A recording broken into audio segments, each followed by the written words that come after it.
Manchester United's 2024-25 season had a terrible start. And the question arises, is Bruno Fernandes outdated?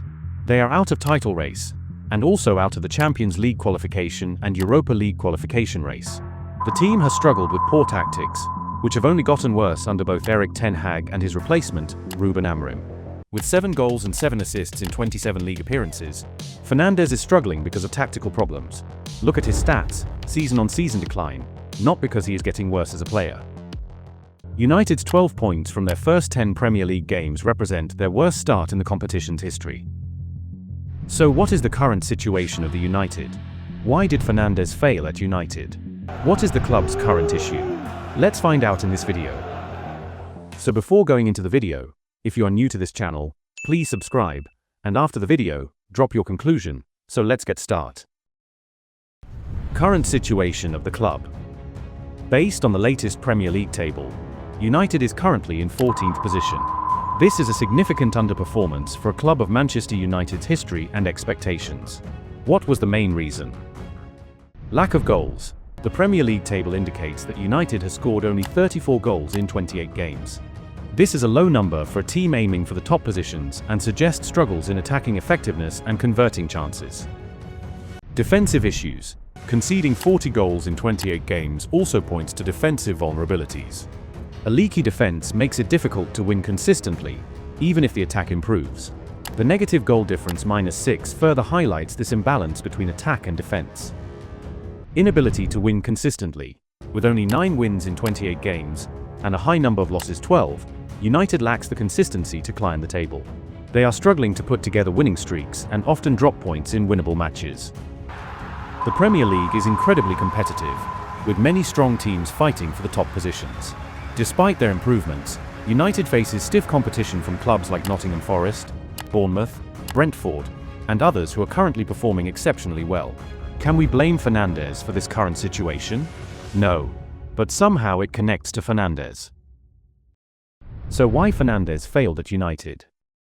Bruno Fernandes has been a standout creative force in the 2024-25 Premier League season, but his performance has been a mix of brilliance and inconsistency. While his talent is undeniable, United's struggles as a team have affected his efficiency. In 27 league games, Fernandes has scored 7 goals and provided 7 assists. These numbers are decent but fall short, compared to top performers like Erling Haaland 20 goals and Mohamed Salah 27 goals. Even though he still makes more key passes than his teammates, his chance creation has dropped from 3 to 1.5 per game. When it comes to creativity, Fernandes is among the best. He averages 2.37 key passes per 90 minutes, putting him in the top 5% of players in the league. However, his 7 assists are slightly below his expected assists of 7.07, which suggests that United's forwards aren't making the most of his brilliant passes. For comparison, James Maddison has 9 goals and 5 assists, showing how a balanced team can help a midfielder thrive. Fernandes' 14 goal contributions are solid, but they could be even better with a more cohesive system. One of his biggest challenges is his role in the team. Under Erik ten Hag, he was often played deeper to accommodate, which reduced his impact in attack. His pressing intensity has also dropped to 11.5 pressures per 90 minutes, leaving gaps in defense. Against Aston Villa, for example, he attempted 12 ambitious passes but completed only 33% due to poor off-ball movement from his teammates. This lack of support forces him into risky plays, as he averages just 1.54 passing options when he receives the ball, the fewest among top Premier League passers. Defensively, Fernandes isn't as strong. He wins just 1.04 tackles per 90 minutes, much lower than more defensive midfielders. His tendency to roam also disrupts the team's shape, making United vulnerable to counterattacks.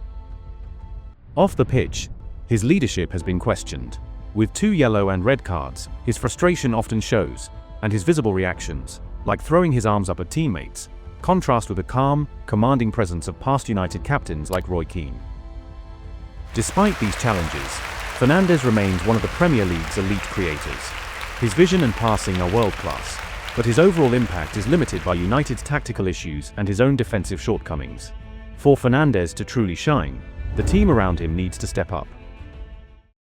Why United failed this season? Manchester United's 2024-25 season has been defined by systemic failures across multiple facets of the club, culminating in one of their worst campaigns in decades. Chronic attacking inefficiency. The team has struggled to score goals, managing only 9 goals in their first 10 league games, their second worst record in 122 years. Despite creating chances, their shot conversion rate 6.4% and expected goals difference -7.8 were the worst in the Premier League. For example, Rasmus Hjulund missed a key one-on-one chance against Brighton, while Alejandro Garnacho kept hitting the side net.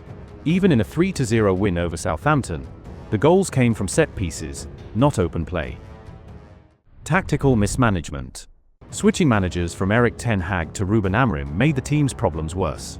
Ten Hag's strict 4-3-3 formation left Hjulund isolated as a lone striker, which did not suit his playing style.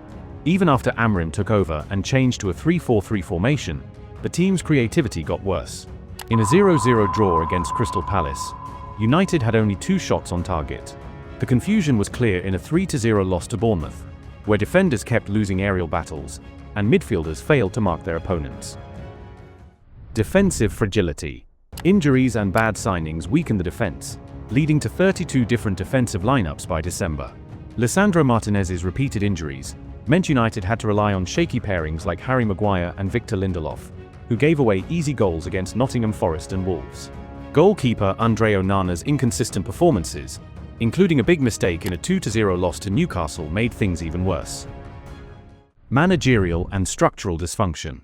The late switch to Amorim and Jim Ratcliffe's partial takeover left the club without strong leadership. Ten Hag's training was blamed for many injuries, while Amorim's high-pressing style did not suit the older players. Financial missteps.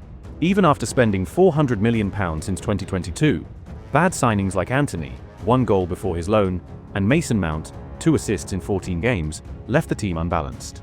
Financial rules blocked January signings, so United had to rely on young academy players during injuries. We are trying to see all the players that are fresh and are not in danger to get an injury. These problems, from club management to performances on the pitch, have left United in 14th place, facing their worst league finish since 1986-87. The club's failure to fix big, ongoing issues, rather than just small mistakes, is the main reason for this decline. Thank you guys, that's it for today. What do you think about this video? Comment down below. If you haven't watched my previous video about Amad Diallo, go and watch. Links is in the description. Thank you guys. Subscribe MrMAiLA for Athletes Inside.